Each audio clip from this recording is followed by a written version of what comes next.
Three receptionists at a convention were swapping stories about how dodgy their co-workers were. The first said, "Nobody's worse than car salesmen. My colleagues will patch up a car just enough to make it off the lot, then claim it was in perfect condition when it breaks down." The second scoffed, "That's nothing. I work at a law firm. Our lawyers will defend those same salesmen in court and make sure they never pay a cent for selling that lemon." The third sighed, "Wow, that hits close to home. I actually bought one of those cars, drove it to work, parked, and after my shift, it wouldn't start. Took the dealership to court, but their lawyer got them off scot-free." The first receptionist asked, "So who was dodgier?" The third shook her head.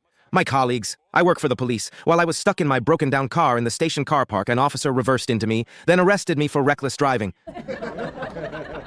Two policemen were on night patrol when, at 4 a.m., they spotted an older man wobbling down the street, barely walking in a straight line. Concerned, they stopped him to make sure he wasn't drunk in public, or worse, about to get into a car. "Sir, where are you coming from at this hour?" one officer asked. The man, slurring his words, grinned. "From the best place in the world. My favorite bar, best drinks, nicest girls, each one friendlier than the next." He gave the officers a conspiratorial wink. "Sounds like quite the spot," the officer chuckled.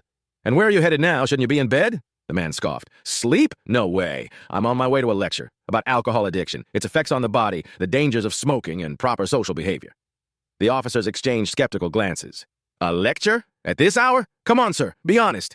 You sure you didn't have one too many tonight?" The man sighed and shook his head.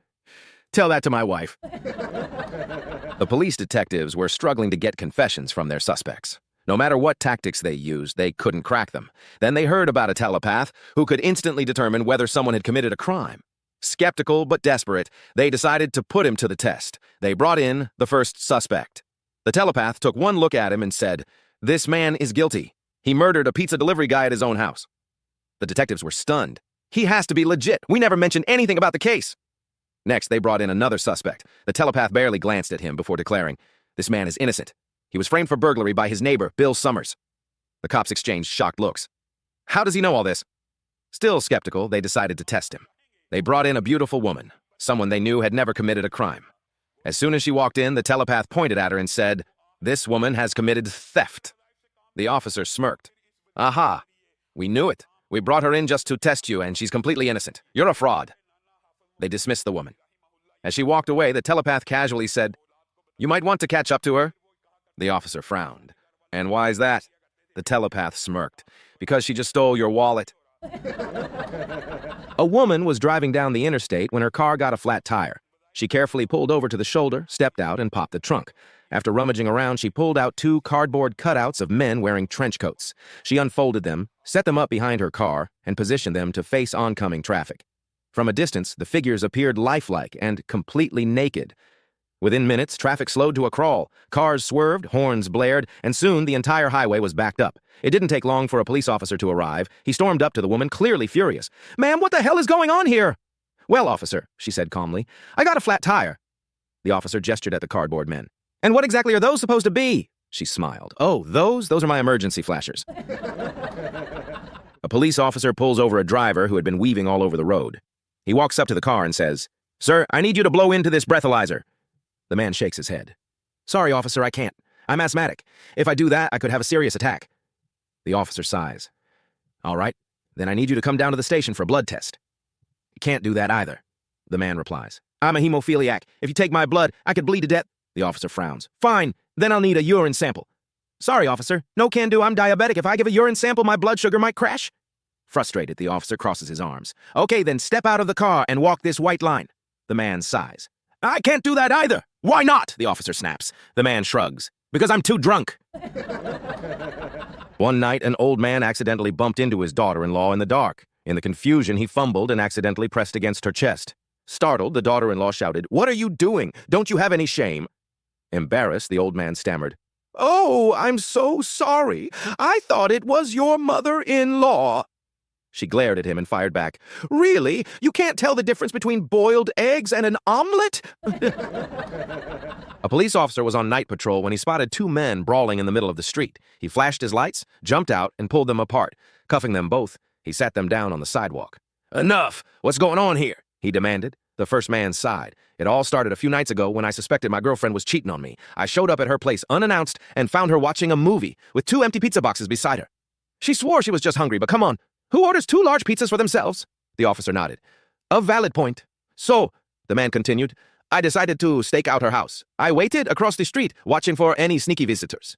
While I was at it, I had a mate from the pizza shop deliver me a pizza. Just as I'm about to eat, I spot that guy. He pointed at the second man, creeping around the side of the house. That guy? The officer asked. Yep. Naturally, I confronted him. He denied knowing my girl. One thing led to another, fists started flying, and then you showed up. The officer thought for a moment, then uncuffed him. All right, here's the deal. Hand over your pizza, and I'll let you go with a warning. The man grumbled, handed over the pizza, then drove off. The officer tossed the pizza into his patrol car and turned to the second man. That guy thinks you're sleeping with his girlfriend. The second man scoffed. I did no such thing. Then what were you doing sneaking around? The man hesitated, then sighed. Ah, hell. You'll find out when you search me anyway. Fine. I was trying to rob the place. The officer raised an eyebrow. That's hardly better. Look, the man explained. The windows were locked up tight, so I was about to leave when that lunatic jumped me. Next thing I know, we're fighting and you show up. Empty your pockets, the officer ordered. The man pulled out lock-picking tools, a skeleton key, and a pair of diamond earrings. The officer smirked. I'll take those. But since I'm in a good mood, I'll let you go. The man couldn't believe his luck. He skipped away down the street. Just then, the porch light flicked on. A woman stormed out of the house. What the hell is going on out here? The officer turned around, grinning. Nothing, babe. Just got you a pizza and some new jewelry. One day, while on patrol, a police officer pulled over a flashy red sports car for speeding. As he approached, he couldn't help but notice that the driver was absolutely stunning. Blonde hair, blue eyes, the whole package. Ma'am, I pulled you over for speeding. Can I see your driver's license? The blonde gave him a blank look. What's a license? The officer sighed. It's usually in your wallet. After some fumbling, she finally found it and handed it over. Now, may I see your registration? He asked. She frowned. Registration, what's that? It's usually in your glove compartment. More fumbling. Eventually, she found the registration and handed it over. The officer walked back to his car and called dispatch to run a check. Dispatch, I've got a blonde woman in a red sports car here. Can you run her info? After a moment, the dispatcher came back.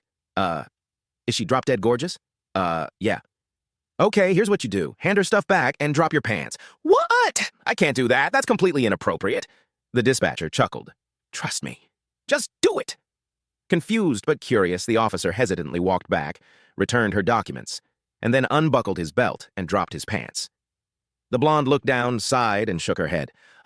Not another breathalyzer. The local sheriff was looking for a new deputy, and Chad, the eager but not so bright blonde recruit, applied for the job. All right, Chad, the sheriff drawled. Let's start with some simple questions. What's 1 and 1? Chad thought for a second. 11.